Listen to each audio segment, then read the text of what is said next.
He won over 1,000 games, built a dynasty in Utah, coached 2 Hall of Famers, and he never got a ring. And he's not alone.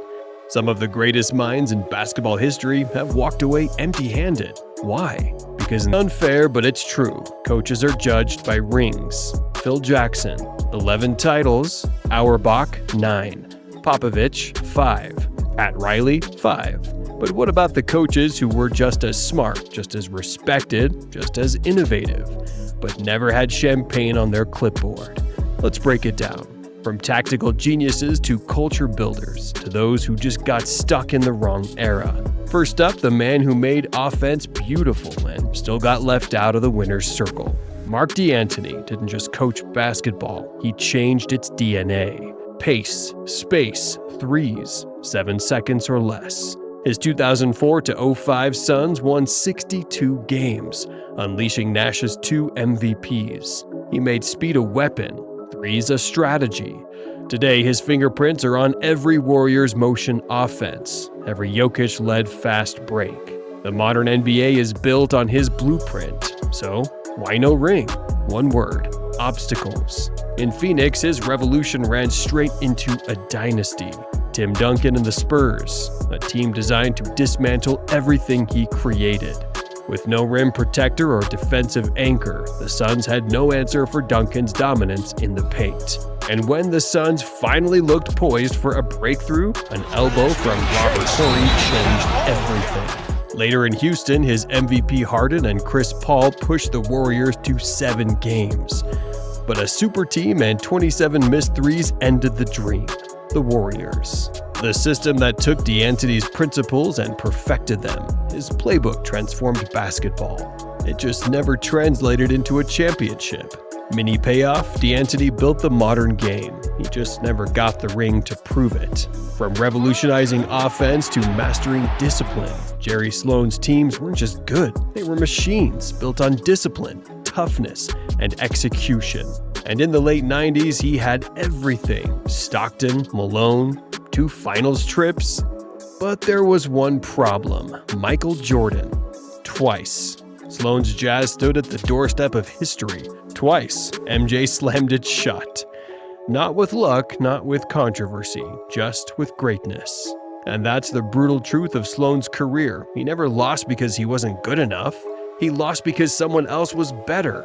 Yet unlike other great coaches who jumped ship or chased stars, Sloan never left. Never begged for trades, never built a super team.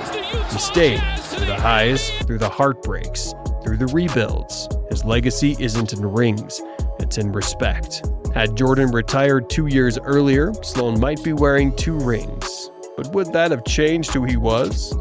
From loyalty to grit, meet George Karl, a coach who did more with less. 1,175 wins, 6th all-time. Seattle, Milwaukee, Denver. Fast-paced offenses, relentless defenses. An attitude that kept his teams pushing forward. But when he finally reached the mountaintop, there was one problem: Jordan. His 96 Sonics won 64 games with Payton and Kemp. Built to fight, built to win. But Jordan's 72-10 Bulls were history in the making. In Denver, his 57-win 2013 squad had Melo and Chauncey clicking until Warriors' small bat attack exposed their lack of adaptability in the playoffs. Then, just when the game finally recognized him, it kicked him to the curb. 2013, Karl wins Coach of the Year and gets fired immediately after. His fast-paced style was ahead of its time, but timing and front office drama burned him. Mini payoff, over 1,100 wins, 1 finals trip, no rings. Not because he wasn't good enough. Timing was his toughest opponent. Karl fought timing. Rick Adelman fought superstars and whistles. His teams didn't just win, they played basketball like jazz. And yet, twice he stood one step away from immortality. Twice, something stopped him. First, it was the Blazers in the 90s. Strong, disciplined, battle-tested. He took them to 2 NBA Finals, but they ran into the bad boy Pistons. Then a young Jordan finding his throne. Then came Sacramento. Maybe his greatest masterpiece. Weber, Bibby, Peja, Vlad. A team that played basketball like jazz, fluid, creative, unstoppable, until they ran into Shaq, Kobe, and a whistle.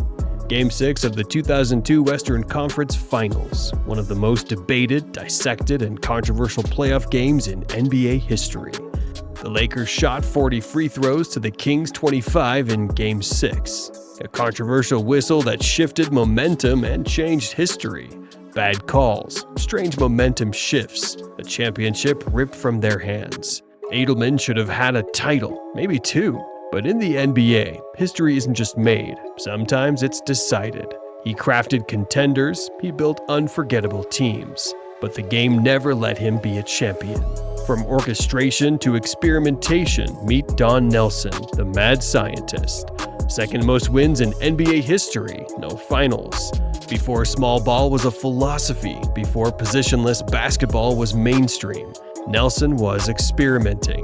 Mullen, Richmond, Dirk, Nash. Shooters spacing the floor, big men playing like guards. Tempo over size. If you've watched modern NBA offenses, you've watched Don Nelson's fingerprints all over the game. But genius doesn't always translate to championships. He won everywhere. Golden State, Dallas, Milwaukee. His teams were fun, fast, unpredictable, but never built to win at all. Sometimes his teams lacked the defense, sometimes the structure, and sometimes basketball just wasn't ready for what he was creating. But today, the league plays his game. Spacing, switching, three-pointers. It's Nelson's blueprint in action. He never lifted a trophy, but every time a team bombs threes and blitzes in transition, Don Nelson's legacy is alive and thriving. Some coaches weren't just strategists, they were architects of identity. They didn't just install plays, they created mentalities that outlived their tenure. Doug Moe's 1980s Nuggets averaged 120 points a game, unheard of at the time. But their defense couldn't stop the Lakers' showtime. Cotton Fitzsimmons didn't just coach the Suns, he built the Suns, laying down the foundation for the high-energy, dynamic team culture that lives on today. These coaches didn't hoist trophies, but ask any fan, and they will tell you their teams mattered. In the end, rings are records, culture is legacy, and that's something no championship banner can measure. So, what stopped these greats? For D'Antoni, it was revolution, but no rim protection. For Sloan, it was greatness, just not enough to beat Jordan. George Karl gave the league pace and passion, but his best season ended in chaos. Rick Adelman built poetry in motion, only to be undone by a whistle. And Don Nelson, he invented the future, but the present wasn't ready for him. They didn't just lose games, they lost moments, and those moments are what history remembers or forgets. Timing, dynasties, a bounce, a call, a front office phone call on the wrong day, but never a lack of basketball brilliance. They coached MVPs. They engineered systems still shaping the game today. They built teams that fans still talk about decades later. Winning is cruel, history is selective, but impact, that lasts forever. In the end, rings are just metal, but ideas build dynasty. Ideas rewrite the game, and these coaches did exactly that without ever hoisting a trophy. Championship banners hang forever, but ideas outlive dynasties. Ideas shape eras. Ideas never die. And when you turn on an NBA game today, you're watching the influence of these coaches, whether the history books remember them or not, because sometimes legacy isn't measured in jewelry, it's measured in change. Not every great coach needed a ring, some just needed respect. Larry Bird, 3 seasons, 1 Coach of the Year award. He came close in 2000 but never got the ring. And then he walked away. Want to see how Larry Legend coached the Pacers with the same ruthless brilliance he played with? Click here before the legend fades.